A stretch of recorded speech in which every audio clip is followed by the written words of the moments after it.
What's up everyone, here is AhkTaar, welcome back on my YouTube channel. Here we are going to talk about the update of today, and also then we are going to try the 3 new heroes in the hero trial, and because now normally we have the coefficient on the skills and we can have a first point of view on them. So let's talk about that. This is the update we had today. So the first thing added is this new feature. Now we can switch equipment, emblems and auras in the preset lineup. We are gonna have a look to that. And also added the raid feature in the Brave trial, so now we are able to clear a set number of floors in this session just by clicking a button. So maybe it's interesting. Increase the Guild Arena Dungeon effect bonus from 10 to 20% for each tower, for each player we have on each tower. It's interesting. Oh, and this is interesting here. They reduced the individual settlement rewards in Guild Arena from 100 flags now. We need 60 flags in the week in order to get the highest rewards. So the 5 miracle wishes. 60 is achievable for everyone, even if you have only 4, 5, 6 heroes in each tower in front of you. No, it's not going to be achievable if you fight against the Bulls or the Mystics, or depending on the tier of the guild in front of you, but it is still doable for the majority of players, depending on your ranking. Then increase the cap of preset lineups, changing from 20 to 40, and add some lineup sorting tags, and you're gonna see that this is massive. This is really a good quality of life. I love that.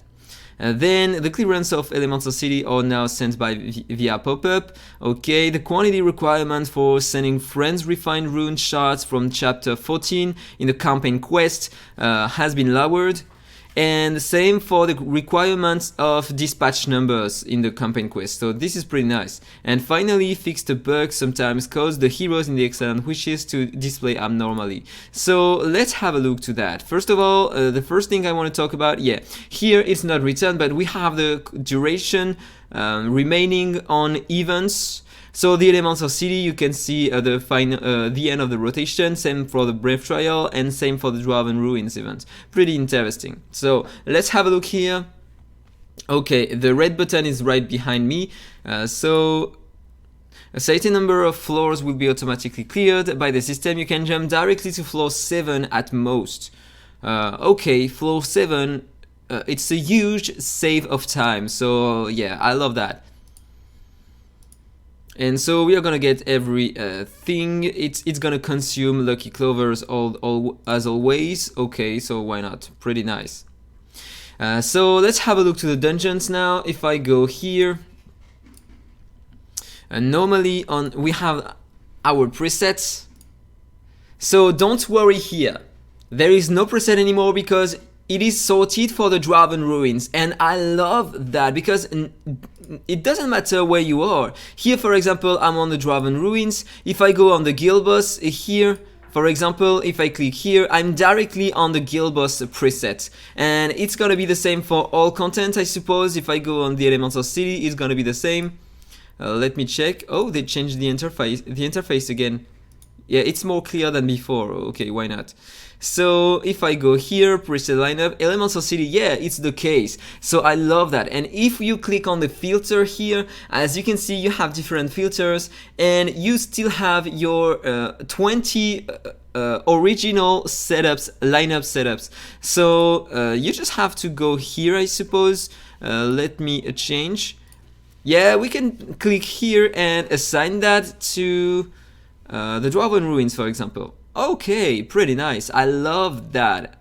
This is a huge quality of life. And now we can set up 40 different lineups. Love that.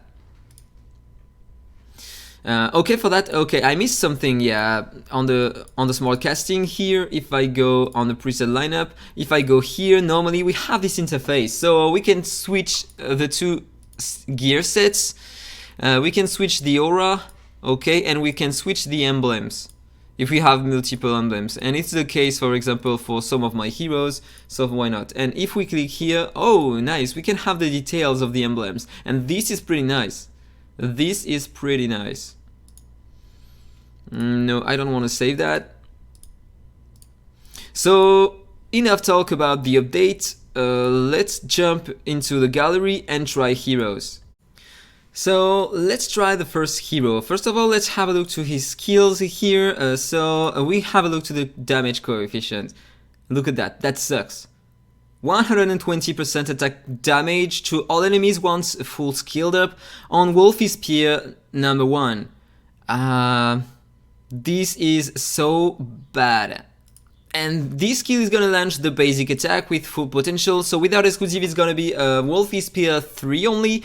I don't know the coefficients yet. If he gets some arrogance, he's gonna get a 4%, 5.6% more attack damage per arrogance. So the maximum is something around 45% attack damage bonus.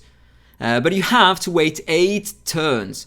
Also, if you have heroes from the same faction, 3 more heroes from the same faction, he's gonna get only 15% more direct damage. So this is not huge. A bit more once full skilled up here. 8%. 7% per ally in the same faction, so 21% more attack damage. Okay, so this is not huge. So let's try his damage first, increase his crit rate, crit damage, so we can see his full potential. First of all, let's do a pursuit here. So this is the basic attack. Basic attack 363k. It's an AoE attack, that means he dealt 80k to all enemies, something like this. To be honest, this is bad. Okay, so look at that. This is how he works. He needs to use one attack, then he gets 1 layer of arrogance, then you need to wait until you have an extern on him and to get an extra layer of arrogance. Nobody is gonna use that in dungeons. Because normally, even if you are using Catherine to make counter attacks, you are gonna deal some AoE attacks every time, but the damage are too bad to use that in dungeons. Enemies have 4 million HP, something like this in high dungeons. How do you expect us to kill enemies using this kind of heroes? He sucks so bad. And normally, you are not waiting 8 turns or at least 4 turns to clear a wave. Normally you kill the wave faster because you are using heroes to cleave the waves. Personally, I'm using Hezonja. He one-shots the wave. Quinlan one-shots the wave. Nita one-shots the wave. So it's never gonna take turns to increase his potential, and this is really bad. And on the boss fight, it doesn't matter to increase his basic attack because you want heroes to deal a huge amount of damage on bosses, but it's an AoE attack, so the damage coefficients are always gonna be bad. So let's wait until I have 4 layers of arrogance.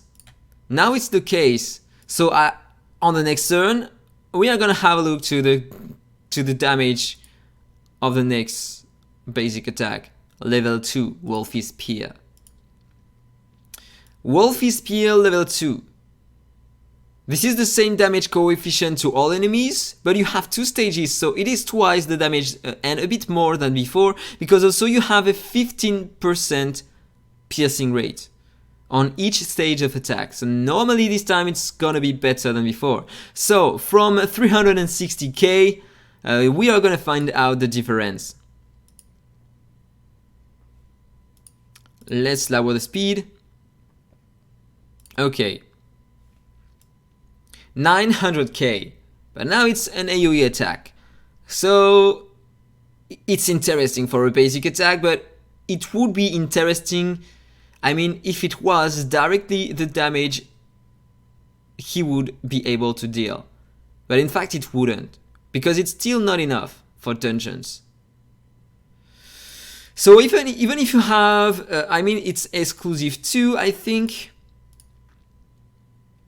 No, it's exclusive 3.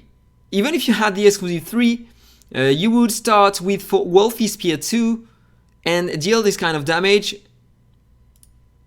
It wouldn't be great too. So let's try to see if I get the maximum layers of arrogance. So I will have the next stage of attack in the basic attack.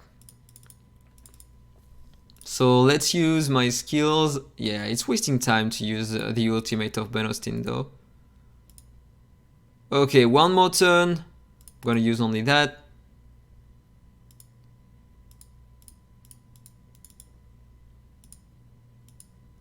Okay, now I have the full potential.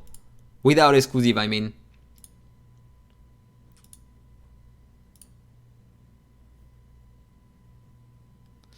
Okay, so this is it. Let me reset everything here and let's try again. Using the basic attack, we have the same layer of damage, but we have 30% piercing rate. So we have one extra stage of attack and double the piercing rate in comparison with before. So let's launch the attack and see. From 900k to 1682. This is interesting. But you need to wait 8 turns to deal this amount of damage. So this is clearly not optimal. But imagine that. Let's retry. Because normally if you are using the ultimate, you can launch directly the basic attack. So we are going to find out the damage using him on the first turn with Bizidon.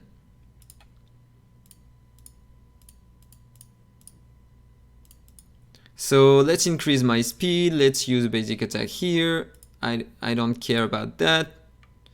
Okay, so now if we have a look to his stats, 39k attack, 310% crit damage. Let's use the ultimate and see. Let me reset everything just in case. Lower the speed and let's see.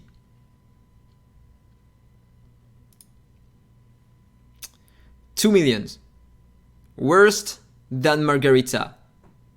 She does double the damage with exclusive 1. So let's put some exclusives on him, directly the second one. Because the first one, if I'm not mistaken, the first one just allow her to get extra turns if she falls below a certain percentage of HP, so it doesn't matter to try that. It's not gonna make a difference.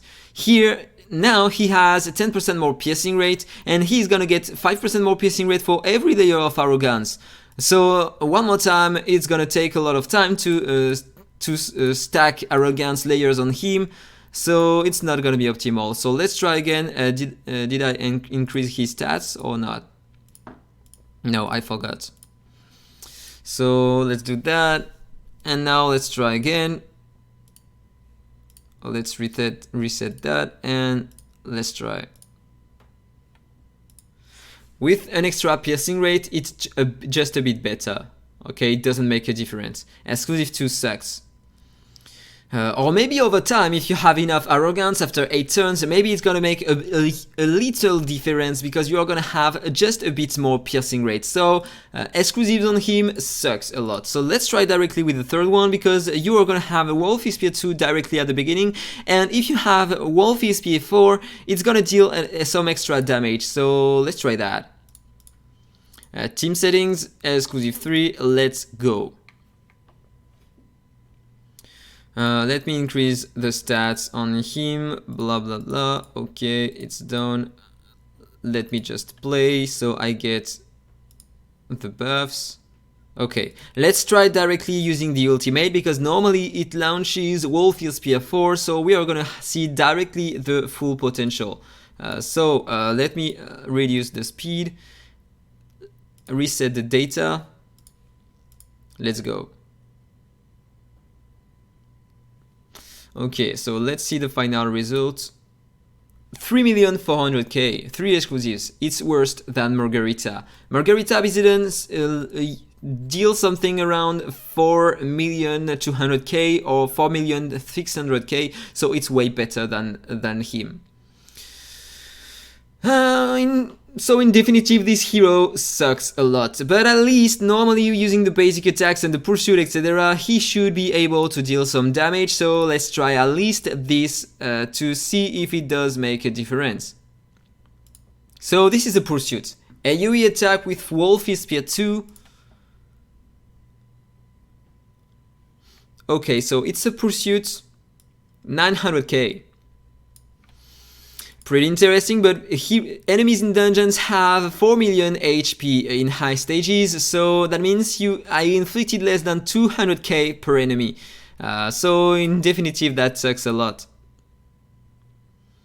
And if you are playing with counter attacks, consolidation, etc., you are not gonna be able to stay alive a long period in dungeons using that. So in fact, that's not a way to go. It would have been better if he could stack layers of arrogance using the pursuit and the counter attack every time in fact he was using the basic attack. But it's not the case, so this hero is designed to be used nowhere. It's the hero you are gonna pull probably if you are gonna try your luck on the miracle pool. There is always a bad hero in the Miracle Wish. Something to say that you are not lucky to get him, I don't understand, I don't get the point. But it's designed this way though. So after 3 turns and a lot of pursuits, I was able to deal 4,800k. So basically less than 1 million per enemy, so they are still all alive in high dungeons. Only 3 million HP remaining on them. So let's continue. Woohoo, now I have Wolfie Spear 3. Is it gonna make a difference? Normally, yes. So after 4 turns, normally with this kind of team, I should be dead in dungeons.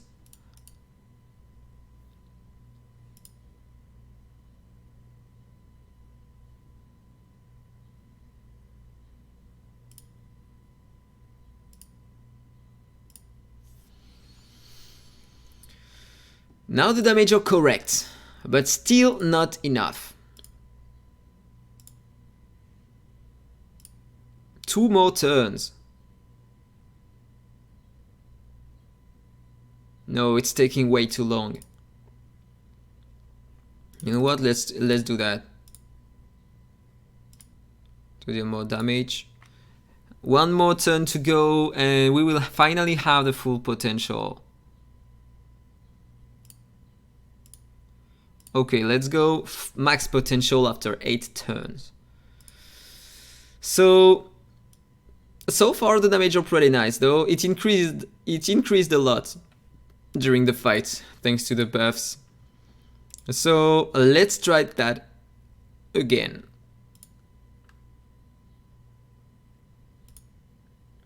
That was a pursuit. Now it's interesting.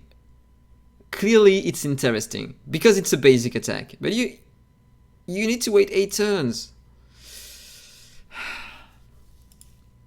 8 turns, you're already on the boss wave.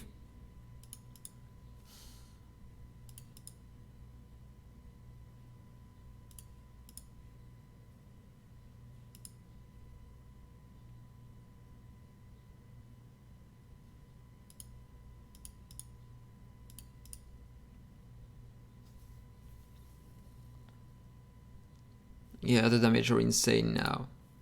Look at that. Already 13 million in 1 turn. This now this is insane. But 8 turns. So I don't like this hero. Let's try the next one. Belton. Where is he? This is Belton without any exclusive. This hero can be interesting, but he has a weird mechanic. You are gonna see that. So first of all, let me increase his stats. Let's increase my speed. Let's use that. Look at that. As I said on my previous video, he can't pursue or counter attack, but he put this buff on himself to increase the damage of his ultimate. You are gonna see that. I'm almost on him.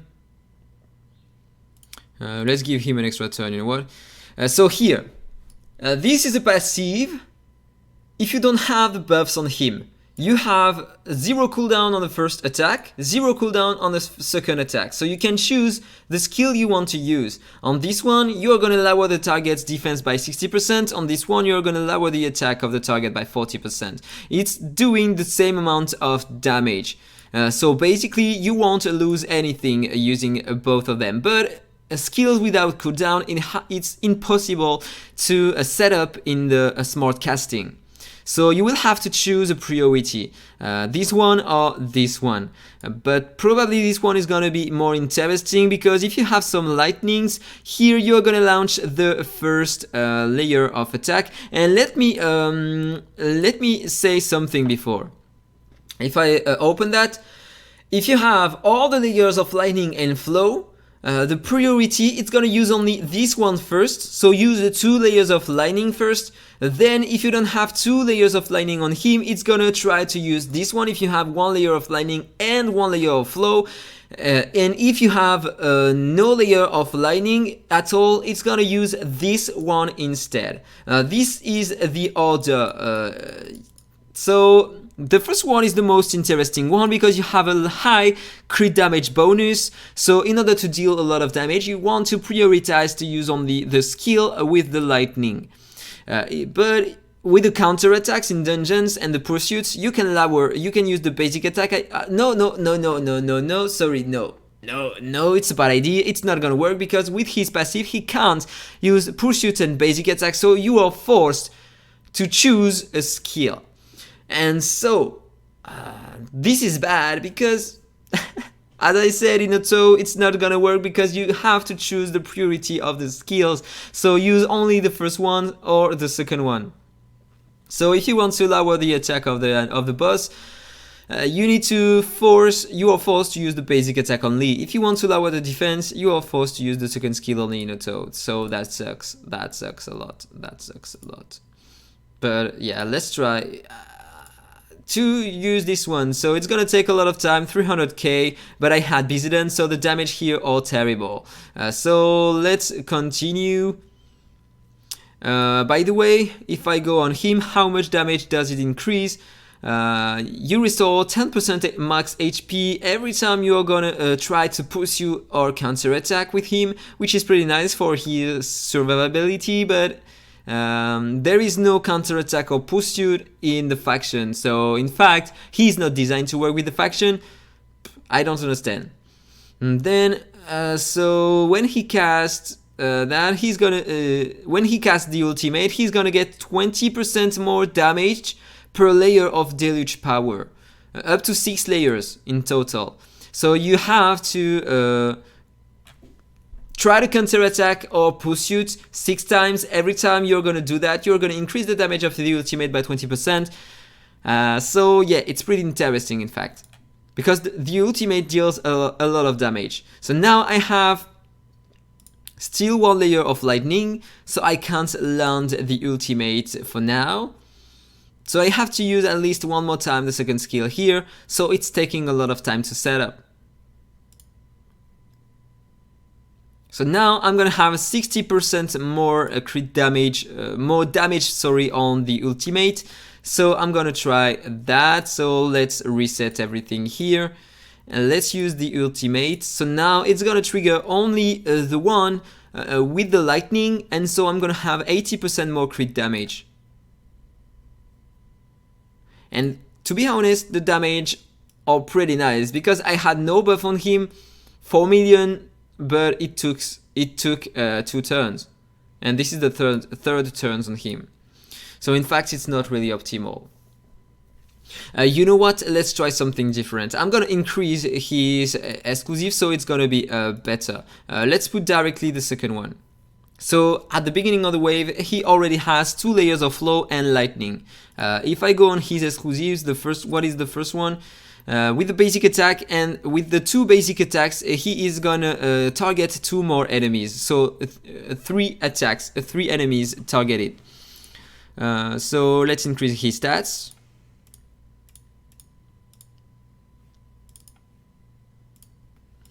Let's put some buffs on him, so he gets more damage on the ultimate. And now, you know what? Let's try to use Bizidon. So he's gonna get a lot of buffs and use his ultimate. And normally it should destroy enemies. Normally, I'm pretty sure that it's gonna be better than with Margarita. Let's find out. It's better than Margarita. 5,200,000, but it's only one stage of attack. Margarita can trigger the apple of Nicolas, so in fact, for me, in my opinion, Margarita, exclusive one is still better than him. But the damage are pretty nice though. Now, as you can see, he lost the 2 lightnings because, as I said, it prioritized to use the lightnings instead. So now I have the 2 flows. So I can use one more time the ultimate.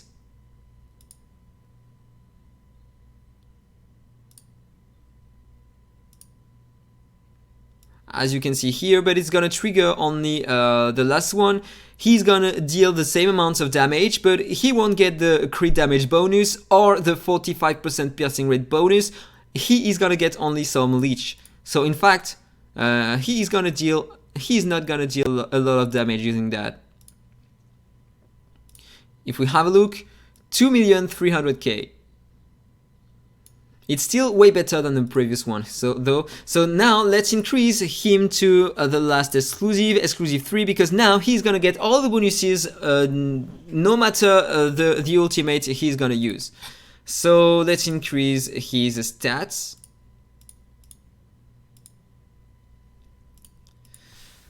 Buff his ultimate damage. Give him that. So now, using this skill, he is still gonna prioritize the ultimate, the first lightning ultimate. So he's gonna get 80% crit damage bonus, but he's also gonna get the 45% piercing rate and the 30% leech. So normally this time the damage should be way better than before, because he's gonna ignore a part of the defense of enemies. So let's reset the data and let's use the ultimate. Yeah, it's a bit better than before, but just a bit. As you can see, 45% piercing rate is not a big deal. It's not making a huge difference, I mean. So that was all for the test of Belton. In my opinion, this is not a great hero. This is not a great hero. I don't recommend you to try to pull for him. Or maybe if you want to push the faction abyss, he is still mandatory because he is the only hero to reduce the attack of the boss, and this is mandatory to try to push the content in the faction abyss. So now let's talk about the last hero from the faction, the epic one, because in my opinion this is the best hero we have for now.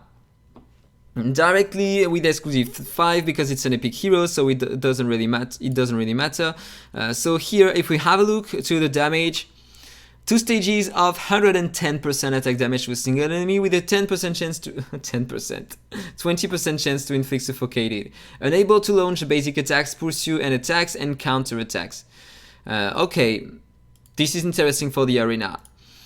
25% of her max HP as a shield. 40% once she has the exclusive 3. 3 turns of duration. And 3 turns of cooldowns for a shield is pretty nice for an epic hero. And on the ultimate, 240% attack damage in coefficient to all enemies and removes 1 attribute buff at random. After 50% chance to inflict cold too. 50%, and that means you need a lot of effect hit on her. You can remove all the buffs, all type of buffs from all enemies, which is pretty nice because this is an epic hero with the red mark, sorry. So it's gonna be great for the red mark tower to remove the shield of the boss. This is gonna help many players. So then let's talk about her passive. If analyze fall down below 30%, 50% once full skilled up. the main target is gonna be her instead of your other target. And she's gonna take less damage, so pretty interesting. I don't think we have to try her. She's not here for the damage. She is here only for the shields and the utilities. You know what? Let's try that. Boom. Cold 2 on everyone. And this is huge. This is a great support. Cold 2 in all dungeons plus the shield. It is gonna be great. It is gonna be really great. So that was all for the video. I think to conclude that the first hero Boole is a really bad hero because it takes way too much turns to set him up. So it's not gonna be efficient in any content in the game. He's useless on bosses because he deals AoE attacks and he has a low coefficient of attack, so it's not optimal for bosses. It's not optimal for waves because it's taking way too much time to set up, and it's useless in PvP, so it's the worst hero in the game at the moment. The second one, Belton, is interesting to nuke to deal some damage in the faction only because he can't pursue or counter attack, so he is useless against bosses, but at least he's here only for the 40% attack reduction on bosses, so this is interesting only for that, for the faction to try to push some content here. So the two new legendary heroes sucks in my opinion. And finally, the epic one is a great one and mandatory for the faction because you are gonna have the shield. This is the only shielder for the faction, and you have Cold 2, which is great to reduce the damage of enemies and especially bosses on her skills, their skills. And also she can remove the shield of the boss in Red Mark Tower, and this is an epic hero, so this one is really awesome. Tell me what do you think about that in the comment below. I hope you enjoyed it. If it's the case, as usual, please like, comment and subscribe, and then see you in the next one. Bye bye!